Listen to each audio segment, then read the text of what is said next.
Hello ਹਾਂਜੀ ਕਿਵੇਂ ਹੋ ਸਾਰੇ ਜਾਣੇ। ਅੱਜ ਆਪਾਂ ਕਰਨ ਜਾ ਰਹੇ ਹਾਂ ਆਂਗਣਵਾੜੀ ਸੁਪਰਵਾਈਜ਼ਰ ਦੇ ਪੇਪਰ ਲਈ ਪਹਿਲਾ ਮੌਕ ਟੈਸਟ। ਦਿਨ ਬਹੁਤ ਥੋੜ੍ਹੇ ਰਹਿ ਗਏ ਹੈ ਅਤੇ ਮੌਕ ਟੈਸਟ ਆਪਾਂ ਹੁਣ ਲਾਉਣ ਜਾ ਰਹੇ ਹਾਂ।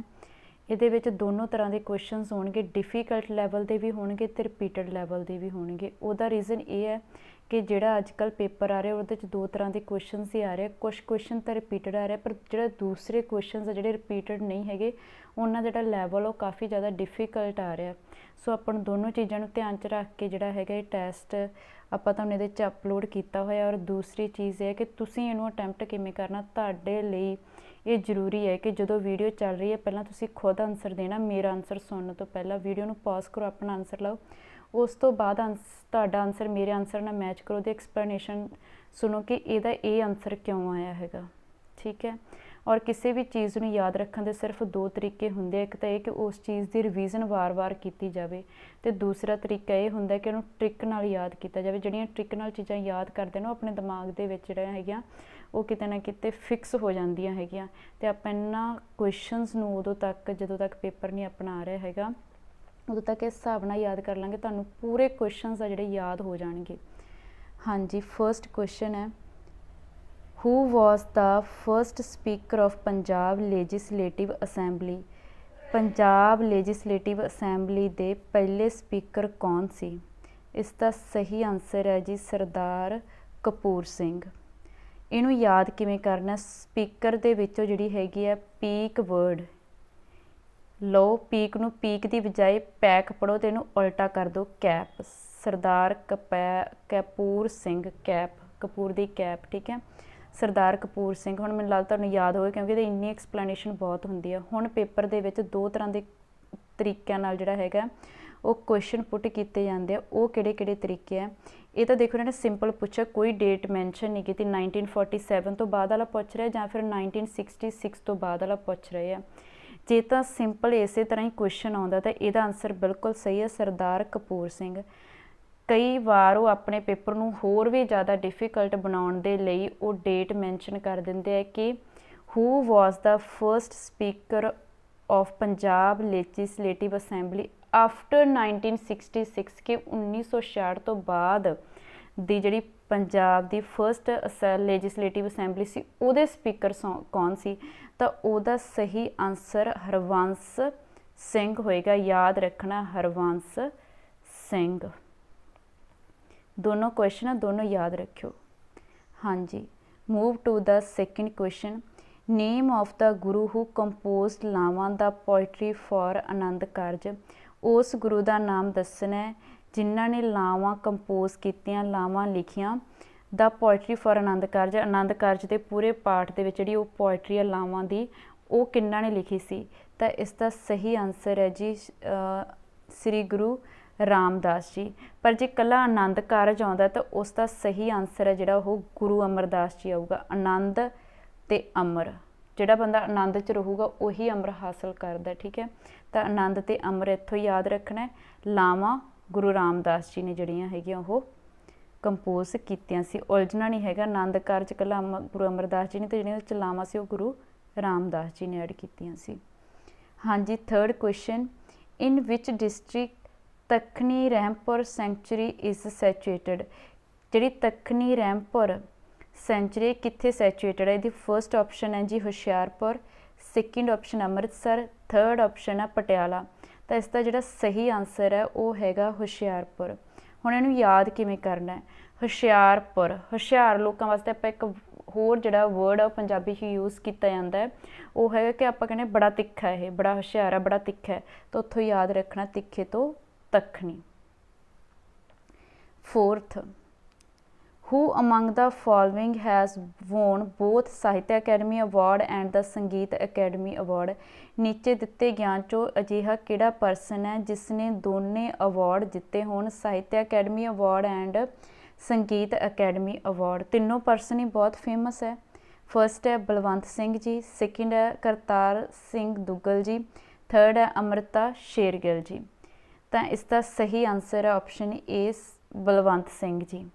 याद रखना है बलवंत सिंह। मोस्टली स्टूडेंट्स जो आंसर टिक करते वो करतार सिंह दुग्गल चों टिक करते ਜਾਂ ਫਿਰ अमृता शेरगिल चों, क्योंकि उन्होंने ये दो ਨਾਂ ਜਿਹੜੇ ਹੈਗੇ ਉਹ ज़्यादा सुने ਹੁੰਦੇ ਤੇ ਜਿਹੜੇ ਆਪਾਂ ज़्यादा ਸੁਣਦੇ ਆਪਣਾ ਇਹ ਹੁੰਦਾ ਵੀ ਉਹੀ ਸਹੀ ਆਨਸਰ ਹੋਊਗਾ। ਨਹੀਂ, ਇਸ ਦਾ ਸਹੀ ਆਨਸਰ ਹੈ ਬਲਵੰਤ ਸਿੰਘ। ਬਲਵੰਤ ਸਿੰਘ ਉਹ ਸੀ, ਉਹਦੇ 'ਚ ਇੰਨਾ ਬਲ ਸੀਗਾ ਕਿ ਉਹ ਦੋਨੇ ਅਕੈਡਮੀ ਦੇ ਜਿਹੜੇ ਅਵਾਰਡ ਲੈ ਗਿਆ ਸੀ। ਸੰਗੀਤ ਅਕੈਡਮੀ ਅਵਾਰਡ ਵੀ ਲੈ ਗਏ ਤੇ ਸਾਹਿਤਿਆ ਅਕੈਡਮੀ ਅਵਾਰਡ ਵੀ ਉਹ ਲੈ ਗਏ। ਹਾਂਜੀ, 5th ਕੁਐਸਚਨ। इस तरह के जोड़े क्वेश्चन वो जोड़े ने पेपर पाए तो बड़े फेवरेट है।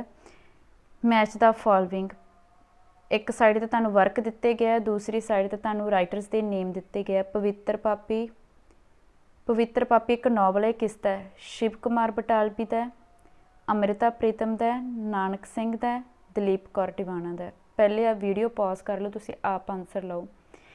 इसका जो पवित्र पापी, इसका नाम ਜਿਹੜਾ ਰਾਈਟਰ ਆ ਉਹ ਹੈਗਾ ਜੀ ਨਾਨਕ ਸਿੰਘ। ਨਾਨਕ ਸਿੰਘ ਇੱਕ ਕਾਫੀ ਜ਼ਿਆਦਾ ਫੇਮਸ ਨਾਵਲਕਾਰ ਹੋਏ ਆ। ਤਾਂ ਨਾਨਕ ਸਿੰਘ ਆ ਪਵਿੱਤਰ ਕੋਈ ਚੀਜ਼ ਅਜਿਹੀ ਜਿਹੜੀ ਪਿਓਰ ਹੁੰਦੀ ਹੈ, ਅਤੇ ਨਾਨਕ ਜਿਹੜਾ ਵਰਡ ਆ ਉਹ ਵੀ ਪਿਓਰ ਮੰਨਿਆ ਜਾਂਦਾ। ਅਤੇ ਪਵਿੱਤਰ ਪਾਪੀ ਇੱਥੋਂ ਯਾਦ ਰੱਖਣਾ।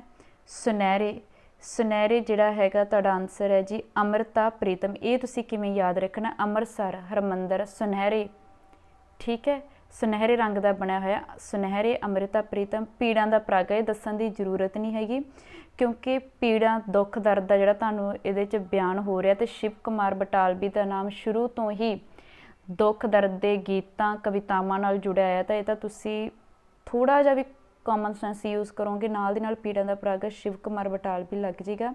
ਆਪਣੀ ਪ੍ਰੀਖਿਆ ਜੀ ਇਹਦਾ ਸਹੀ ਰਾਈਟਰ ਹੈ ਦਲੀਪ ਕੌਰ ਟਿਵਾਣਾ। ਇਹਨੂੰ ਆਪਾਂ ਇੱਕ ਚੀਜ਼ ਤੁਹਾਨੂੰ ਮੈਂ ਦਲੀਪ ਕੌਰ ਟਿਵਾਣਾ ਦੇ ਬਾਰੇ 'ਚ ਹੋਰ ਦੱਸਦਾ। ਦਲੀਪ ਕੌਰ ਟਿਵਾਣਾ ਇੱਕ ਅਜਿਹੀ ਰਾਈਟਰ ਹੋਈ ਹੈ ਜਿਹਨੇ ਇਹਦੀਆਂ ਜਿੰਨੇ ਵੀ ਇਹਦੇ ਵਰਕ ਵਗੈਰਾ ਹੋਏ ਆ ਉਹ ਸਾਰੇ ਵਰਕ ਜਿਹੜੇ ਹੈਗੇ ਉਹ ਸਟਰਗਲ ਬੇਸਡ ਸੀਗੇ। ਉਹਨਾਂ 'ਚ ਕੋਈ ਨਾ ਕੋਈ ਸਟਰਗਲ, ਉਹਦੇ 'ਚ ਕੋਈ ਨਾ ਕੋਈ ਸੰਘਰਸ਼ ਜਾਂ ਫਿਰ ਕੋਈ ਦੁੱਖ ਤਕਲੀਫ ਹੀ ਬਿਆਨ ਕੀਤੀ ਗਈ। ਤਾਂ ਯਾਦ ਰੱਖਣਾ ਆਪਣੀ ਪ੍ਰੀਖਿਆ, ਠੀਕ ਹੈ। ਇਹਦਾ ਸਹੀ ਆਨਸਰ ਹੈ। ਤਾਂ ਸੋ ਇਹਦਾ ਸਹੀ ABCD 'ਚੋਂ ਕਿਹੜਾ ਬਣਿਆ? ਇਹਦਾ ਫਸਟ ਦਾ ਕੀ ਹੈ? B C, ਇਹਨਾਂ ਦੋਨਾਂ 'ਚ C ਆਉਂਦਾ। ਇਹਦਾ ਮਤਲਬ ਫਸਟ ਕੀ ਹੋ ਗਿਆ? ਐਲੀਮੀਨੇਟ ਹੋ ਗਿਆ। ਐਲੀਮੀਨੇਟ ਦਾ ਮਤਲਬ ਹੁੰਦਾ ਕੱਟਿਆ ਗਿਆ। ਸੁਨਹਿਰੇ B, ਅਮ੍ਰਿਤਾ ਪ੍ਰੀਤਮ B ਇਹਦੇ 'ਚ ਹੀ ਆਉਂਦਾ। ਇਹ ਹੁਣ ਐਲੀਮੀਨੇਟ ਹੋ ਗਿਆ। ਇਟ ਮੀਨਸ ਆ ਸਹੀ ਆਨਸਰ ਹੈ ਜੀ option B। 6th question English start ਹੋ ਚੁੱਕੀ ਹੈ ਜੀ ਤੁਹਾਡੀ। 6th question, one who doesn't believe in God, ਅਜਿਹਾ ਪਰਸਨ ਜੋ ਗੋਡ ਦੇ ਵਿੱਚ ਬਲੀਵ ਨਹੀਂ ਕਰਦਾ, ਉਹਨੂੰ ਆਪਾਂ ਪੰਜਾਬੀ ਦੇ ਵਿੱਚ ਨਾਸਤਿਕ ਕਹਿਣਾ ਅਤੇ ਇੰਗਲਿਸ਼ ਦੇ ਵਿੱਚ ਉਹਨੂੰ ਕਿਹਾ ਜਾਂਦਾ ਜੀ ਅਥੀਸਟ। ਹੁਣ ਜਿਹੜੇ ਦੋ ਵਰਡ ਯੂਜ਼ ਕੀਤੇ ਗਏ ਅਪੋਸਲ ਅਤੇ ਰੈਨੀਗੇਡ। ਅਪੋਸਲ ਹੁੰਦਾ ਡਿਸਿਪਲ ਔਰ ਟੀਚਰ। ਵੈਸੇ ਤਾਂ ਡਿਸਿਪਲ ਅਤੇ ਟੀਚਰ ਦੋਨੋਂ ਡਿਫਰੈਂਟ ਚੀਜ਼ਾਂ ਹੈ, ਪਰ ਇਹਦਾ ਮੀਨਿੰਗ ਇਹੀ ਬਣਦਾ ਡਿਸਿਪਲ ਹੋਵੇ, ਫੋਲੋਵਰ ਹੋਵੇ, ਟੀਚਰ ਹੋਵੇ। ਕਿਉਂਕਿ ਜਿਹੜਾ ਅੱਜ ਡਿਸਿਪਲ ਅਤੇ ਫੋਲੋਵਰ ਉਹ ਕੱਲ੍ਹ ਕਿਸੇ ਦਾ ਟੀਚਰ ਬਣੇਗਾ। ਡਿਸਿਪਲ ਅਤੇ ਫੋਲੋਵਰ। ਰੈਨੀਗੇਡ ਦਾ ਮਤਲਬ ਹੁੰਦਾ ਡਿਸਲੋਇਲ ਪਰਸਨ, ਮੀਨਸ ਜਿਹੜਾ ਬੇਈਮਾਨ ਹੋਵੇ, ਠੀਕ ਹੈ। ਜਿਹਦਾ ਸਹੀ ਆਨਸਰ ਹੈ ਅਥੀਸਟ। ਯਾਦ ਰੱਖਣਾ ਇਹਨਾਂ ਚੀਜ਼ਾਂ ਨੂੰ ਵੀ। 7th question, money that remains unpaid, ਉਹ ਪੈਸਾ ਜਿਹੜਾ ਪੇ ਹੀ ਨਾ ਕੀਤਾ ਗਿਆ ਹੋਵੇ, ਭਰਿਆ ਹੀ ਨਾ ਗਿਆ ਹੋਵੇ, ਹਾਲੇ ਤੱਕ ਅਨਪੇਡ ਹੀ ਪਿਆ ਹੋਵੇ। ਤਾਂ ਇਸ ਦਾ ਸਹੀ ਆਨਸਰ ਕਿਹੜਾ ਬਣੇਗਾ? Option A loan, B arrears, C interest. Loan ਦਾ ਦੇਖੋ, ਲੋਨ ਹੁੰਦਾ ਆਪਾਂ ਬੈਂਕ ਤੋਂ ਲੈਂਦੇ ਹਾਂ, ਕਰਜ਼ਾ ਲੈਂਦੇ ਹਾਂ। ਤਾਂ ਇਹ ਆਪਾਂ ਨੂੰ ਕੀ ਪੁੱਛਦੇ ਪਏ? ਉਹ ਪੈਸਾ ਜਿਹੜਾ ਹਾਲੇ ਭਰਿਆ ਨਹੀਂ ਗਿਆ ਉਹ ਤਾਂ ਆਪਾਂ ਲਿਆ ਹੈ, ਭਰੇ ਦੀ ਤਾਂ ਕੋਈ ਗੱਲ ਨਹੀਂ ਆਈ। ਇੰਟਰਸਟ ਕੀ ਹੋ ਗਿਆ? ਵਿਆਜ। ਜਿਹੜਾ ਆਪਾਂ ਲੋਨ ਲਿਆ ਜਿਹੜਾ ਉਹ 'ਤੇ ਵਿਆਜ ਲੱਗਦਾ ਜਾਂ ਤਾਂ ਉਹ, ਜਾਂ ਜਿਹੜਾ ਆਪਾਂ ਪੈਸਾ ਦੇ ਚੁੱਕੇ ਹਾਂ ਉਹ 'ਤੇ ਆਪਾਂ ਨੂੰ ਵਿਆਜ ਮਿਲਦਾ ਉਹ। ਇਹਦਾ ਸਹੀ ਆਨਸਰ ਹੈ ਐਰੀਅਰਸ। ਐਰੀਅਰਸ ਉਹ ਪੈਸਾ ਹੁੰਦਾ ਜਿਹੜਾ ਆਪਾਂ ਲਈ ਤਾਂ ਬੈਠੇ ਹਾਂ ਪਰ ਹਾਲੇ ਤੱਕ ਉਹਨਾਂ ਨੂੰ ਦਿੱਤਾ ਨਹੀਂ ਹੈਗਾ, ਉਹਨੂੰ ਬੋਲਦੇ ਆ arrears. Question 8, the habit of always admiring oneself. ਕਿਸੇ ਦੀ ਤਾਰੀਫ, ਕਿਸੇ ਨੂੰ ਵਾਰ-ਵਾਰ ਉਹਦੇ ਤਾਰੀਫ ਕਰਨ ਦੀ, ਪ੍ਰੇਜ਼ ਕਰਨ ਦੀ ਜਿਹੜੀ ਆਦਤ ਆ ਉਹਨੂੰ ਇੰਗਲਿਸ਼ ਦੇ ਵਿੱਚ ਕੀ ਕਿਹਾ ਜਾਂਦਾ ਹੈ? ਉਸ ਨੂੰ ਕਿਹਾ ਜਾਂਦਾ ਨਾਰਕਿਸਿਜ਼ਮ। ਇਹ ਅੱਜ ਹੁਣ ਜੇ ਬੜਾ ਹੀ ਜ਼ਿਆਦਾ ਹੈਡਲਾਈਨ 'ਚ ਵੀ ਬਣਿਆ ਸੀ ਤਾਂ ਇਹਨੂੰ ਸਟਾਰ ਮਾਰਕ ਕਰ ਲਓ। ਕਈ ਵਾਰ ਕੀ ਬਹੁਤ ਜ਼ਿਆਦਾ ਚਾਂਸ ਹੈ ਇਹਨੂੰ ਪੁੱਛਣ ਦੇ ਨਾਰਕਿਸਿਜ਼ਮ, ਕਿਉਂਕਿ ਬਹੁਤ ਵੱਡਾ ਕੇਸ ਹੋਇਆ ਸੀ, ਹਾਲੀਵੁੱਡ ਦੇ ਰਿਲੇਟਡ ਸੀਗਾ ਨਾਰਕਿਸਿਜ਼ਮ। ਹੁਣ ਇੱਥੇ ਹੋਰ ਦੋ ਵਰਡ ਯੂਜ਼ ਕੀਤੇ ਗਏ ਆ, ਵੈਸੇ ਤਿੰਨੋਂ ਹੀ ਡਿਜ਼ੀਜ਼ ਹੈ, ਠੀਕ ਹੈ, ਤਿੰਨੋਂ ਮੈਂਟਲੀ ਡਿਜ਼ੀਜ਼ਸ ਹੈ, ਸਾਈਕੋਸਿਸ ਅਤੇ ਨੈਰੋਸਿਸ। ਨੈਰੋਸਿਸ ਦਾ ਮਤਲਬ ਹੁੰਦਾ ਜਦੋਂ ਤੁਹਾਨੂੰ ਜਦੋਂ ਬਹੁਤ ਜ਼ਿਆਦਾ ਸਟ੍ਰੈਸ ਹੋ ਜਾਂਦਾ ਹੈ ਤੇ ਤੁਸੀਂ ਚੀਜ਼ਾਂ ਜਿਹੜੀਆਂ ਹੈਗੀਆਂ ਬਹੁਤ ਜ਼ਿਆਦਾ ਸਟ੍ਰੈਸਫੁਲ ਦੇ ਵਿੱਚ ਜਿਹੜਾ ਤੁਸੀਂ ਉਸ ਤੋਂ ਬਾਅਦ ਬਿਹੇਵ ਕਰਨਾ ਸ਼ੁਰੂ ਕਰਦੇ ਹੋ, ਉਹਨੂੰ ਨੈਰੋਸਿਸ ਕਹਿੰਦੇ ਆ। ਤੇ ਨੈਰੋਸਿਸ ਦੀ ਸਭ ਤੋਂ ਸੀਵੀਅਰ ਸਟੇਜ ਹੁੰਦੀ ਹੈ ਸਾਈਕੋਸਿਸ। ਹੁੰਦੀਆਂ ਦੋਨੋਂ ਹੀ ਜਿਹੜੀਆਂ ਡਿਜ਼ੀਜ਼ਸ ਹੈ ਉਹ ਸਟ੍ਰੈਸ ਦੇ ਨਾਲ, ਟੈਨਸ਼ਨ ਦੇ ਨਾਲ ਹੁੰਦੀ ਹੈ। ਪਰ ਜਿਹੜੀ ਨਾਰਕਿਸਿਜ਼ਮ ਹੁੰਦੀ ਹੈ ਇਹਦੇ 'ਚ ਹੁੰਦਾ ਵੀ ਕੋਈ ਬੰਦਾ ਜਿਹੜਾ ਹੈਗਾ ਉਹਨੂੰ ਆਦਤ ਪੈ ਜਾਣੀ ਵੀ ਮੇਰੀ ਤਾਰੀਫ ਕਰੀ ਜਾਵੇ, ਉਹਨੇ ਜੈਲਸ ਫੀਲ ਕਰਨਾ ਦੂਸਰੇ ਤੋਂ, ਉਹਨੂੰ ਪਸੰਦ ਨਾ ਕਰਨਾ ਕਿ ਮੇਰੇ ਸਾਹਮਣੇ ਕਿਸੇ ਹੋਰ ਦੀ ਪ੍ਰੇਜ਼ ਕੀਤੀ ਜਾਵੇ। The habit of always admiring oneself. ਹਾਂਜੀ, ਚੂਜ਼ ਦਾ ਕਰੈਕਟ ਪ੍ਰੈਪੋਜੀਸ਼ਨ ਜਿਹੜੀ ਹੈਗੀ ਹੈ ਚੂਜ਼ ਕਰਨੀ ਹੈ। The person who murdered a woman dash cold blood was arrested yesterday। ਉਹ ਪਰਸਨ ਫੜਿਆ ਗਿਆ ਜਿਸਨੇ ਵੂਮੈਨ ਨੂੰ ਮਾਰਿਆ ਸੀ। ਕੋਲਡ ਬਲੱਡ ਵਾਜ਼ ਅਰੈਸਟਡ, ਇਸ ਦਾ ਸਹੀ ਆਨਸਰ ਆਏਗਾ ਜੀ ਇਨ ਕੋਲਡ ਬਲੱਡ। ਇਨ ਕੋਲਡ ਬਲੱਡ ਇੱਕ ਤਰ੍ਹਾਂ ਦੀ ਫਰੇਜ਼ ਜੀ ਹੈਗੀ ਕਿ ਇਹਦਾ ਮਤਲਬ ਕੀ ਹੁੰਦਾ ਹੈ, ਮਰਸੀਲੈਸਲੀ ਕਿਸੇ ਨੂੰ ਮਾਰ ਦੇਣਾ, ਬੇਰਹਿਮੀ ਨਾਲ ਕਿਸੇ ਨੂੰ ਮਾਰਨਾ। ਆਪਾਂ ਇਨ ਕੋਲਡ ਬਲੱਡ ਕਹਿ ਦਿੰਦੇ ਹਾਂ ਕਿ ਪਰਸਨ ਨੇ ਵੂਮੈਨ ਨੂੰ ਮਾਰ ਦਿੱਤਾ ਇਨ ਕੋਲਡ ਬਲੱਡ, ਜਾਣੀ ਕਿ ਮਰਸੀਲੈਸਲੀ ਬੇਰਹਿਮੀ ਨਾਲ ਉਹਦਾ ਕਤਲ ਕੀਤਾ। ਜਿਹਨੇ ਕੀਤਾ ਸੀ ਉਹ ਕੱਲ੍ਹ ਆ ਜਿਹੜਾ ਉਹ ਅਰੈਸਟ ਹੋ ਗਿਆ। ਵਿਦ ਹੁੰਦਾ ਨਾਲ, ਆਪਾਂ ਅੱਗੇ ਯੂਜ਼ ਦੇਖਾਂਗੇ ਇਹਦਾ। ਐਟ ਹੁੰਦਾ ਕਿਸੇ ਜਗ੍ਹਾ 'ਤੇ। 10 The suspect was said to be close dash the Agarwal family। ਕਹਿੰਦੇ ਜਿਹੜਾ ਸ਼ੱਕੀ ਸੀਗਾ, ਸਸਪੈਕਟਡ ਸੀਗਾ, ਉਹ ਮੰਨਿਆ ਜਾਂਦਾ ਹੈ ਕਿ ਕਲੋਜ਼ ਸੀਗਾ ਅਗਰਵਾਲ ਫੈਮਿਲੀ ਦੇ। ਇਨ ਤੇ ਹੋ ਨਹੀਂ ਸਕਦਾ, ਇੰਨੀ ਕੁ ਤਾਂ ਇੰਗਲਿਸ਼ ਸਭ ਨੂੰ ਆਉਂਦੀ ਹੁੰਦੀ ਹੈ ਕਿ ਇਨ ਦਾ ਮਤਲਬ ਹੁੰਦਾ ਵਿੱਚ। ਵਿਦ ਦਾ ਮਤਲਬ ਹੁੰਦਾ ਜਿਹੜਾ ਮੰਨ ਕੇ, ਵੈਸੇ ਇੰਗਲਿਸ਼ ਦੇ ਵਿੱਚ ਇਹਨਾਂ ਦੋਨਾਂ ਦਾ ਟੂ ਦਾ ਅਤੇ ਵਿਦ ਦਾ ਯੂਜ਼ ਸਮਝਣਾ ਨਵੇਂ ਜਿਹੜਾ ਇਹਨੂੰ ਥੋੜ੍ਹੀ ਘੱਟ ਇੰਗਲਿਸ਼ ਆਉਂਦੀ ਉਹਦੇ ਲਈ ਥੋੜ੍ਹਾ ਡਿਫੀਕਲਟ ਹੈ। ਪਰ ਜੇ ਆਪਾਂ ਸਰਲ ਵਰਡਸ ਦੇ ਵਿੱਚ ਦੇਖੀਏ, ਬਿਲਕੁਲ ਈਜ਼ੀ ਵਰਡਸ 'ਤੇ ਦੇਖੀਏ ਕਿ ਕਿਵੇਂ ਹੈ, ਤਾਂ ਵਿਦ ਦਾ ਮਤਲਬ ਹੁੰਦਾ ਨਾਲ, ਬਿਲਕੁਲ ਨਾਲ, ਕਿਸੇ ਚੀਜ਼ ਦੇ ਨਾਲ ਹੋਣਾ। ਟੂ ਦਾ ਮਤਲਬ ਹੁੰਦਾ ਨੂੰ ਅਤੇ ਜਾਂ ਫਿਰ ਨਾਲ। ਪਰ ਟੂ ਦਾ ਨਾਲ ਜਿਹੜਾ ਮਤਲਬ ਹੁੰਦਾ, ਨਾਲ ਦਾ ਮਤਲਬ ਹੁੰਦਾ ਜਮਾਂ ਨਾਲ ਜੁੜ ਕੇ ਨਹੀਂ, ਵੈਸੇ ਕਿਸੇ ਚੀਜ਼ ਨਾਲ ਰਿਲੇਟਡ ਹੋਣਾ, ਉਹ ਵਾਲਾ ਨਾਲ ਹੁੰਦਾ। ਠੀਕ ਹੈ ਜੀ। ਤਾਂ ਇੱਥੇ ਆਊਗਾ close to the Agarwal family. ਅਜੇ ਜਿਹੜਾ ਪਰਸਨ ਹੈ ਉਹ ਜਿਹੜਾ ਹੈਗਾ ਉਹ ਜਿਹੜਾ ਸਸਪੈਕਟ ਸੀਗਾ ਉਹ ਮੰਨਿਆ ਜਾਂਦਾ ਜੀ ਕਲੋਜ਼ ਟੂ ਕਿਹਦੇ ਨਾਲ ਰਿਲੇਟਡ, ਅਗਰਵਾਲ ਫੈਮਿਲੀ ਦੇ ਨਾਲ। 11th question, what is the permanent memory built into your computer called. ਉਸ ਮੈਮਰੀ ਦਾ ਨਾਮ ਦੱਸਣਾ ਹੈ ਜਿਹੜੀ ਕਿ ਤੁਹਾਡੇ ਕੰਪਿਊਟਰ ਦੇ ਵਿੱਚ ਪਰਮਾਨੈਂਟ ਹੁੰਦੀ ਹੈ, ਜਿਹੜੀ ਨਾ ਤਾਂ ਖਤਮ ਹੋ ਸਕਦੀ ਹੈ, ਨਾ ਜਿਸ ਨੂੰ ਚੇਂਜ ਕੀਤਾ ਜਾ ਸਕਦਾ। ਆਪਸ਼ਨ ਏ ਹੈ ਰੈਮ, ਆਪਸ਼ਨ ਬੀ ਹੈ ਰੋਮ, ਆਪਸ਼ਨ ਸੀ ਹੈ CPU। ਰੈਮ ਦੀ ਜਿਹੜੀ ਫੁੱਲ ਫਾਰਮ ਹੁੰਦੀ, ਵੈਸੇ ਤਾਂ ਸਹੀ ਆਨਸਰ ਹੈ ਆਪਸ਼ਨ ਬੀ। ਇਹਨੂੰ ਵੈਸੇ ਵੀ ਆਪਾਂ ਸਮਝ ਸਕਦੇ ਹਾਂ, ਰੈਮ ਦਾ ਜਿਹੜੀ ਫੁੱਲ ਫਾਰਮ ਹੁੰਦੀ ਹੈ, ਫੁੱਲ ਫਾਰਮਸ ਵੀ ਆਉਂਦੀਆਂ ਰੈਂਡਮ, ਜਿਹੜੀ ਫੁੱਲ ਫਾਰਮ ਹੈ ਇਸ ਦੀ ਜੀ ਉਹ ਹੈਗੀ ਹੈ ਰੈਮ ਦੀ ਰੈਂਡਮ ਐਕਸੈਸ ਮੈਮਰੀ। ਰੋਮ ਦੀ ਫੁੱਲ ਫਾਰਮ ਹੈ ਜੀ read only memory, read only memory. ਅਤੇ ਸੀ ਦੀ ਜਿਹੜੀ ਹੈਗੀ ਉਹ ਹੈਗਾ ਸੈਂਟਰਲ ਪ੍ਰੋਸੈਸਿੰਗ ਯੂਨਿਟ। ਰੋਮ ਰੀਡ ਓਨਲੀ ਮੈਮਰੀ ਮੀਨਸ ਤੁਸੀਂ ਸਿਰਫ ਉਹਨੂੰ ਰੀਡ ਕਰ ਸਕਦੇ, ਉਹਨੂੰ ਚੇਂਜ ਨਹੀਂ ਕਰ ਸਕਦੇ, ਉਹਦੇ 'ਚ ਕੁਛ ਐਡ ਨਹੀਂ ਕਰ ਸਕਦੇ ਹੈਗੇ। Question 12, various applications and documents are represented in the Windows desktop by symbols, labels, icons। Various ਜਿਹੜੀਆਂ ਐਪਲੀਕੇਸ਼ਨਸ ਹੈ ਜਾਂ ਡਾਕੂਮੈਂਟਸ ਉਹ ਰੀਪ੍ਰਜੈਂਟ ਕੀਤੇ ਜਾਂਦੇ ਵਿੰਡੋ ਦੇ ਜਿਹੜੇ ਡੈਸਕਟਾਪ ਹੁੰਦਾ, ਜਿਹੜੀ ਫਸਟ ਸਕਰੀਨ ਹੁੰਦੀ ਹੈ ਕੰਪਿਊਟਰ ਦੇ ਉੱਪਰ। ਆਪਾਂ ਨੂੰ ਕੀ ਪਤਾ ਲੱਗ ਜਾਂਦਾ ਇਹਦੇ ਵਿੱਚ ਕਿਹੜੀਆਂ ਚੀਜ਼ਾਂ ਹੋਣਗੀਆਂ, ਇਹਦੇ ਵਿੱਚ ਕਿਹੜੀਆਂ ਚੀਜ਼ਾਂ, ਵਿੰਡੋ 'ਤੇ ਜਿਹੜੀਆਂ ਚੀਜ਼ਾਂ ਉਹ ਆਪਾਂ ਨੂੰ ਪਤਾ ਲੱਗਦਾ ਜੀ ਆਪਸ਼ਨ ਸੀ ਆਈਕਨਸ ਤੋਂ। ਉੱਥੇ ਆਈਕਨਸ ਦਿੱਤੇ ਹੁੰਦੇ ਆ। ਜੇ ਤਾਂ ਕੋਈ ਚੀਜ਼ ਵਰਡਸ ਨਾਲ ਰਿਲੇਟਡ ਹੈ ਤਾਂ ਉੱਥੇ ਵਰਡ ਲਿਖਿਆ ਹੁੰਦਾ, ਕੋਈ ਡਾਕੂਮੈਂਟ ਤਾਂ ਉੱਥੇ ਨੀਚੇ ਡਾਕੂਮੈਂਟ ਹੈ ਜਿਹੜਾ ਉਹ ਆਇਆ ਵਾ ਹੁੰਦਾ। 13th question, all the defected files go to. ਜਿਹੜੀਆਂ ਫਾਈਲਸ ਦੇ ਵਿੱਚ ਕੋਈ ਨਾ ਕੋਈ ਡਿਫੈਕਟ ਆ, ਕੋਈ ਨਾ ਕੋਈ ਪ੍ਰੋਬਲਮ ਹੈ, ਉਹ ਕਿੱਥੇ ਜਾਂਦੀਆਂ। ਆਪਸ਼ਨ ਏ ਰੀਸਾਈਕਲ ਬਿਨ, ਆਪਸ਼ਨ ਬੀ ਟਾਸਕ ਬਾਰ, ਆਪਸ਼ਨ ਸੀ ਕੰਪਿਊਟਰ। ਕੰਪਿਊਟਰ 'ਚ ਤਾਂ ਸਾਰਾ ਕੁਛ ਹੀ ਹੁੰਦਾ ਨਾ, ਕੰਪਿਊਟਰ 'ਤੇ ਤਾਂ ਹੋ ਨਹੀਂ ਸਕਦੀਆਂ, ਬਹੁਤ ਚੀਜ਼ਾਂ ਹੁੰਦੀਆਂ ਕੰਪਿਊਟਰ 'ਚ। ਟਾਸਕ ਬਾਰ, ਟਾਸਕ ਦਾ ਮਤਲਬ ਹੁੰਦਾ ਹੈ ਕੰਮ, ठीक है जी। तो ਇਹਦਾ ਮਤਲਬ ਇਹਦਾ ਤਾਂ ਕੰਮ ਨਾਲ ਰਿਲੇਟਡ ਕੋਈ ਟਾਸਕ ਨਾਲ ਰਿਲੇਟਡ ਹੈ। ਰੀਸਾਈਕਲ ਬਿਨ ਇਹਦੇ 'ਚ ਜਾਂਦੀਆਂ ਡਿਫੈਕਟਡ ਫਾਈਲਸ, ਜਿਨ੍ਹਾਂ 'ਚ ਕੋਈ ਨਾ ਕੋਈ ਇਸ਼ੂ ਹੁੰਦਾ, ਉਹ ਸਾਰੀਆਂ ਜਿਹੜੀਆਂ ਫਾਈਲਸ ਆ ਉਹ ਰੀਸਾਈਕਲ ਬਿਨ ਦੇ ਵਿੱਚ ਚਲੀ ਜਾਂਦੀ ਹੈ। ਸੋ ਇਸ ਦਾ ਸਹੀ ਆਂਸਰ ਹੈ ਰੀਸਾਈਕਲ ਬਿਨ। Question 14 in MICR C stands for. ਇਹ ਬੜਾ ਹੀ ਫੇਮਸ ਕੁਐਸਚਨ ਹੈ। ਕਦੇ M ਦਾ ਪੁੱਛ ਲਿਆ ਜਾਂਦਾ ਪੇਪਰ ਦੇ ਵਿੱਚ, ਕਦੇ I ਦਾ, ਕਦੇ C ਦਾ, ਕਦੇ R ਦਾ। Option A code, option B colour, option C character. इसका जो सही आंसर होगा जी ऑप्शन सी करैक्टर। इसका जो पूरे दी फुल फॉर्म की बनती है मैगनैटिक, आई तो इंक, सी तो करैक्टर, आर तो रैकोगनीशन। ये तुहानूं मिलदा जी जिहड़ियां तुहाडीआं चैक हुंदे हैगे उन्हां दे बिल्कुल नीचे एक इस तरह के चौरस जे स्क्वेयर टाइप अखरां दे विच कुछ ना कुछ दिता गया हुंदा है, वो हुंदा तुहाडा MICR code. Question 15 email address separate the user name from the ISP using the dash symbol.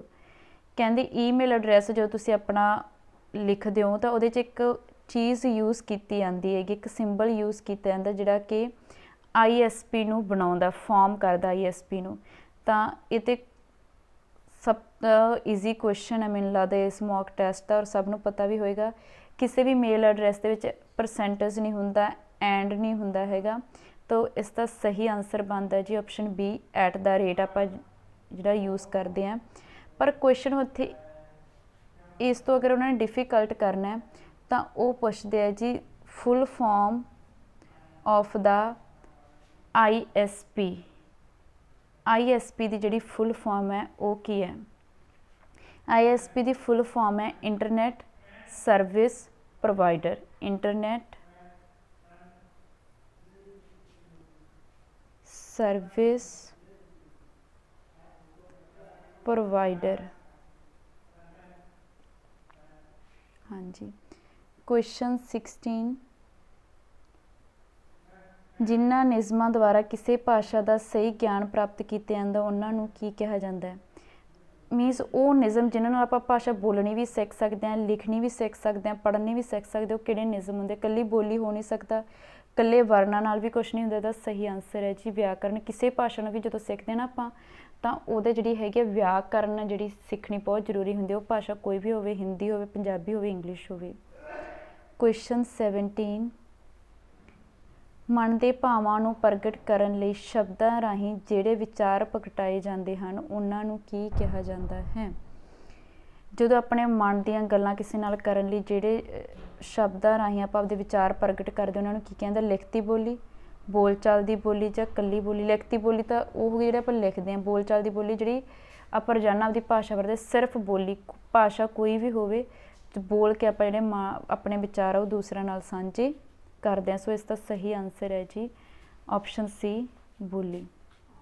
18वां question Punjabi व्याकरण के किन्ने भाग हैं? ये बहुत ही इंपॉर्टेंट क्वेश्चन है, स्टार वाला क्वेश्चन है, बहुत चांस होंगे। तो इसका सही आंसर है दा ऑप्शन बी 4। हुण है कि भाग किहड़े किहड़े हुंदे आ? पेपर डिफिकल्ट बनाउणा तां भाग पुछ लो, 4 भाग पुछ लो, नन ऑफ द अबव पुछ लो, जां कहो इन्हां चों किहड़ा भाग है। तो सब तो जिहड़ा पहला भाग हुंदा ध्यान नाल सुणिओ, इसका जो पहला भाग है वो हैगा जी धुनी, दूसरा है जी अखर, तीसरा शब्द ते चौथा हैगा वाक। धुनी आ ए ई, अखर ऊड़ा आड़ा ईड़ी, शब्द घर मेला कमल, ये सारे शब्द हो गए। वो मेले ते गया, ये की हो गया? वाक हो गया। धुनी अखर ते शब्द ते वाक। हाँ जी। क्वेश्चन 19 जिहड़ी बोली दी वरतों असीं हर रोज़ एक दूजे नाल गलबात लई करदे हां उन्हां नूं की कहा जाता है? वो बोली जिहड़ी आपां रोज़ाना लोकां नाल कन्वरसेशन के दौरान यूज़ करते हैं उन्हां नूं की कहा जाता हैगा? बोलचाल दी बोली। ਲਿਖਤੀ ਬੋਲੀ ਕਿਵੇਂ ਹੋ ਸਕਦੀ, ਜਦੋਂ ਆਪਾਂ ਗੱਲਬਾਤ ਕਰਦੇ ਹਰ ਗੱਲ ਆਪਾਂ ਲਿਖ ਕੇ ਤਾਂ ਨਹੀਂ ਨਾ ਕਰਦੇ, ਤਾਂ ਇਹ ਆਪਸ਼ਨ ਏ ਆ ਨਹੀਂ ਸਕਦੀ ਹੈਗੀ।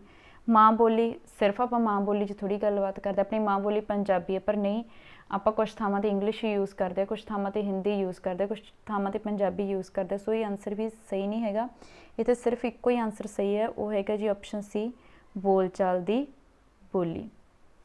ਕੁਐਸਚਨ 20, ਜਿਹੜੀ ਬੋਲੀ ਸਾਹਿਤ ਰਚਨਾ ਕਰਨ ਸਮੇਂ ਵਰਤੀ ਜਾਂਦੀ ਹੈ ਉਸ ਨੂੰ ਕੀ ਕਿਹਾ ਜਾਂਦਾ? ਉਹ ਭਾਸ਼ਾ, ਉਹ ਬੋਲੀ ਜਿਹੜੀ ਕਿ ਲਿਟਰੇਚਰ ਰਾਈਟ ਕਰਨ ਦੇ ਟਾਈਮ ਯੂਜ਼ ਕੀਤੀ ਜਾਂਦੀ, ਉਹਨਾਂ ਨੂੰ ਕੀ ਕਹਿੰਦਾ? ਆਪਸ਼ਨ ਏ ਬੋਲਚਾਲ ਦੀ ਬੋਲੀ, ਆਪਸ਼ਨ ਬੀ ਆਮ ਬੋਲੀ, ਆਪਸ਼ਨ ਸੀ ਲਿਖਤੀ ਬੋਲੀ। ਤਾਂ ਇਸ ਦਾ ਸਹੀ ਆਨਸਰ ਹੈ ਲਿਖਤੀ ਬੋਲੀ। ਆਮ ਬੋਲੀ ਉਹ ਬੋਲੀ ਹੁੰਦੀ ਹੈ ਜਿਹੜੀ ਏਰੀਆ ਟੂ ਏਰੀਆ ਚੇਂਜ ਹੁੰਦੀ ਰਹਿੰਦੀ ਹੈ।